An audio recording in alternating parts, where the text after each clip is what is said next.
Olá, pessoal.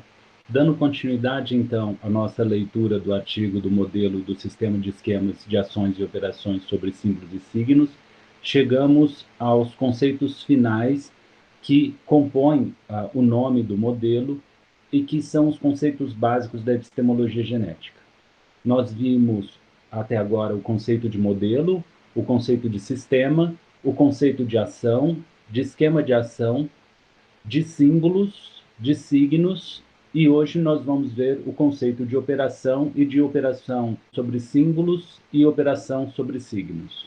Com isso, nós completamos esses conceitos base da epistemologia genética, que vai nos permitir entender as estruturas necessárias aos conhecimentos, em especial o conhecimento científico e também o conhecimento filosófico, como veremos, e também nós poderemos ver a razão de tudo que foi exposto até aqui, porque, como nós veremos, as operações sobre símbolos e signos são ações internas, tudo aquilo que a gente viu sobre as ações externas e a sistematização e o estudo que a gente fez vai poder agora ser aplicado em vista de compreender essas operações internas. Passando então à exposição do conceito de operação, vamos retomar aqui os conceitos de símbolo e signo que nós vimos anteriormente.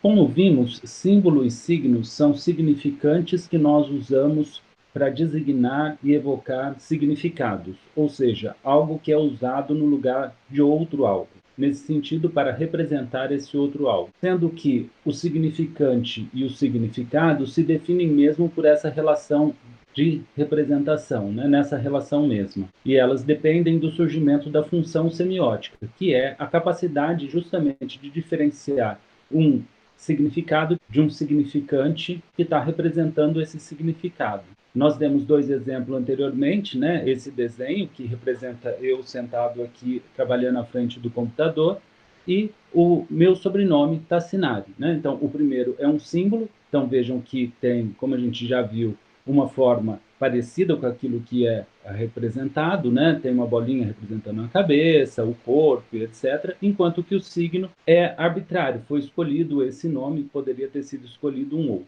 Então, com o surgimento da função semiótica, o sujeito epistêmico adquire a capacidade de representar. A diferença entre símbolo e signo é, basicamente, a de que o símbolo é motivado em certo sentido individual, porque é usado pelo sujeito, significante que tem características com a coisa representada, com o significado, enquanto que o signo, representado em geral por palavras, é arbitrário e coletivo. De qualquer forma, o próprio signo, nele mesmo, não tem coisas que representem diretamente aquilo que eu sou. Hoje, então, nós vamos falar do conceito de operação, em especial sobre os conceitos de operação sobre símbolo e operação sobre signos. Retomando, então, a leitura do artigo de onde a gente parou, nós temos, na página 17. Por fim, lembre-se também aqui as seguintes definições dadas por Piaget de ação interiorizada e de operação. Definição: nós chamaremos de interiorizada ou interior a uma ação executada em pensamento sobre objetos simbólicos, ou seja, objetos que representam outros objetos, significantes que representam significado. Seja pela representação de seu desenrolar possível e sua aplicação aos objetos reais evocados por imagem mental, tendo então a imagem o papel de símbolo. Então, nesse caso, ação interiorizada sobre símbolos, em especial sobre imagem mental, seja pela aplicação direta aos sistemas simbólicos, signos verbais, etc. E, nesse caso, nós vamos ter operações sobre signos. E Piaget continua. Definição: nós nomearemos operações as ações interiorizadas ou interiorizáveis ou interiores, reversíveis e coordenadas em estruturas totais. Então, nós vamos ver também como que essas ações interiores se coordenam em estruturas. E, em especial também, na medida em que elas são interiores, elas acabam se coordenando com ações que revertem ela, então sendo ações reversíveis, né? Como indicado aí por Piaget. Com isso, nós temos então que, a partir dessas definições, é possível enunciar agora a quarta hipótese do Moseus, relativa às operações no sentido piagetiano do termo, né? Então, passa a leitura da hipótese 4. Hipótese 4, as operações no sentido piagetiano do termo são ações interiorizadas ou interiores sobre significados por meio de significantes, símbolos ou signos. Então, o sujeito atua no significado, nas coisas, por meio da atuação sobre os significantes, ou seja, sobre seus símbolos e seus signos. E com isso ele consegue, em certo sentido, como a gente vai ver, atuar nas próprias coisas representativamente. E tais que elas e suas coordenações têm uma fórmula análoga à das ações e suas coordenações, descritas anteriormente, figura 1. Ou seja, tudo aquilo que nós vimos em relação à forma do sistema de esquemas de ações, né, de ações exteriores, vai poder agora ser utilizado para estudar o sistema de esquema de ações interiores, que, na medida em que não é visível para nós, é apenas visível as suas consequências, nós vamos ter que justamente construir um modelo, que é essa parte do modelo, para buscar explicar e compreender o que estaria acontecendo internamente no sujeito epistêmico. Internamente, em relação a essa observação do comportamento mesmo, no comportamento. Você tem certas coisas que são interiores, são observáveis, né, até filmáveis, né, como a gente viu, e tem outras, como essas operações, que não aparecem exteriormente. Então, nesse sentido que a gente fala de operações interiores. E vejam como, num certo sentido, não tem como escapar, porque se a partir de um certo momento o comportamento do sujeito se torna mais estruturado, né, ele passa a ter uma nova estrutura e a gente precisa explicar essa estrutura que o comportamento adquiriu, a gente vai justamente fazer uma representação do que estaria acontecendo internamente no sujeito epistêmico que a gente está observando. Então, nesse sentido que a gente fala de ações exteriores e de ações interiores, e de uma interioridade do sujeito epistêmico. Bem, aqui nós citamos a figura 1, aqui então nós temos a figura 1, que é basicamente A, seta B com S em cima, né? Com a descrição, figura 1, representação da aplicação de um esquema S de ação a um estado A inicial resultando em um estado B final. A e B são estados que o sujeito age sobre com uma ação com esquema S, né? Nós já vimos a representação de uma ação com essa seta, onde nós usamos fotos para representar esse estado inicial A e B. E aqui nós temos a figura 4. Vejam que é a mesma figura, só que nesse caso ela está representando uma ação interna e não uma ação externa, né? E tem então uma forma análoga à da ação externa, onde você tem um estado inicial A, um estado final B, nesse caso representados com símbolos ou signos, e uma ação interna que leva de A a B, com um esquema S. A descrição dessa figura é, então, figura 4, representação da aplicação do esquema S de operação, enquanto um esquema de ação interiorizada ou interior, na qual A e B representam no modelo os significantes, símbolos ou signos, que o sujeito organismo epistêmico utiliza para designar os estados, significados iniciais e finais de sua operação. Com isso, nós temos que, retornando à leitura do artigo, de acordo com esta última hipótese, a hipótese 4, analogamente às ações exteriores, é possível representar a aplicação de um esquema de operação S, isto é, um esquema de uma ação interiorizada, conforme a figura 4, que nós acabamos de ver, na qual A e B representam significantes, símbolos ou signos que o sujeito epistêmico utiliza para designar os estados, significados iniciais e finais de sua operação.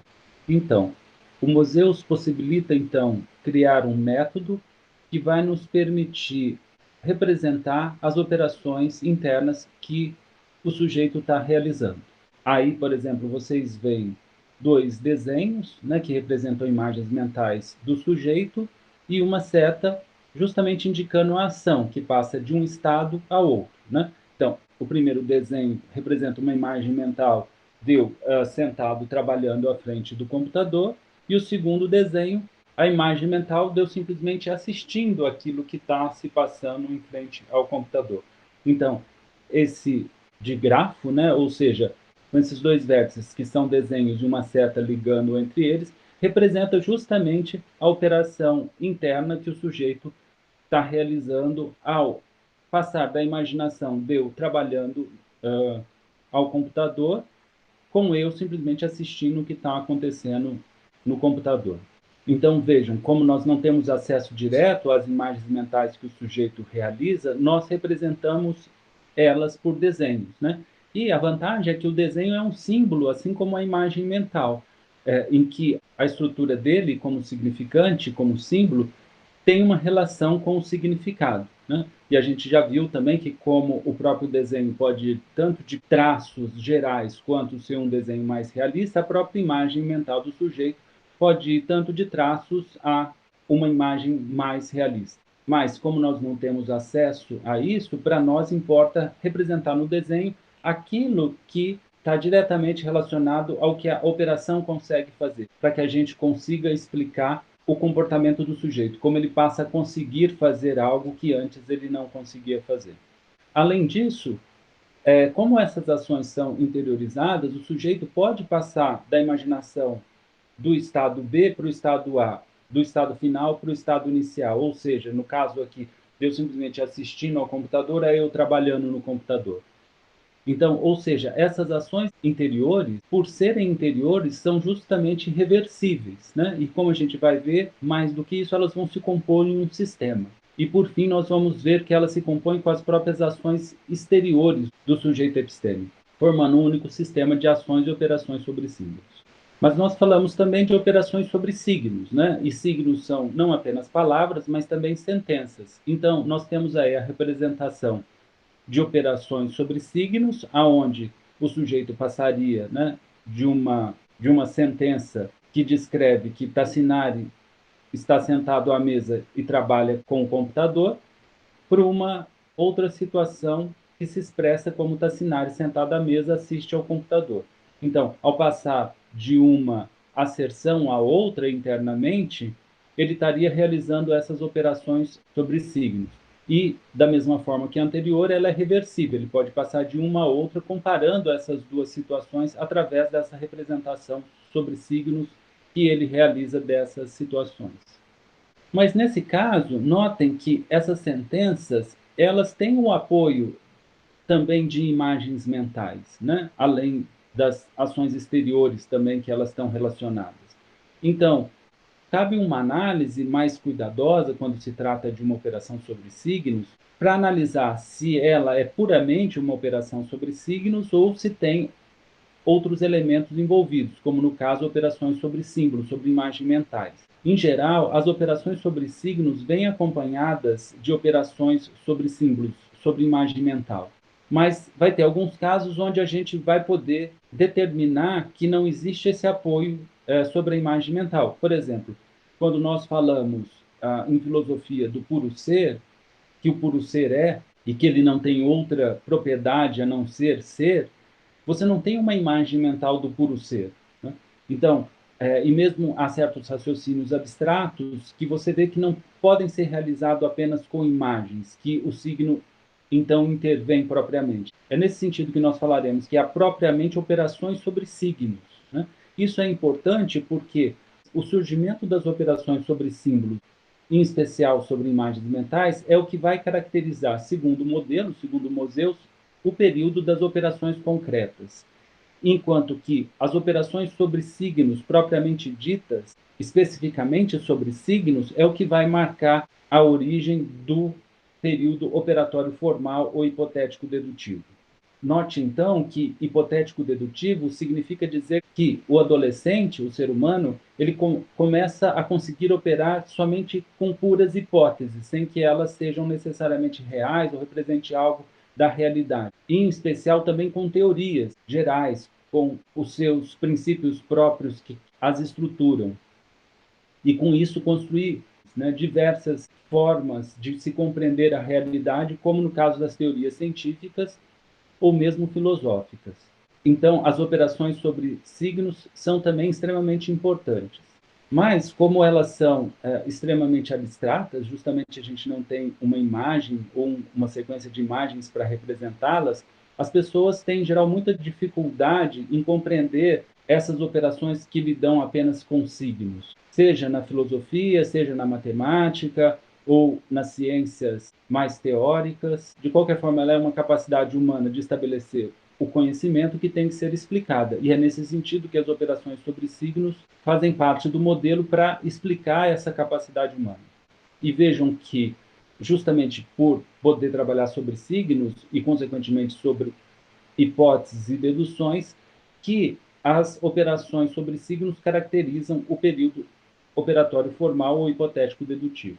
Mas ainda, se por um lado há essa dificuldade de compreensão da operação sobre signos, por outro lado, como a relação entre significante e significado no signo é arbitrária, nós podemos designar qualquer coisa por signos, ou seja, nomeando elas.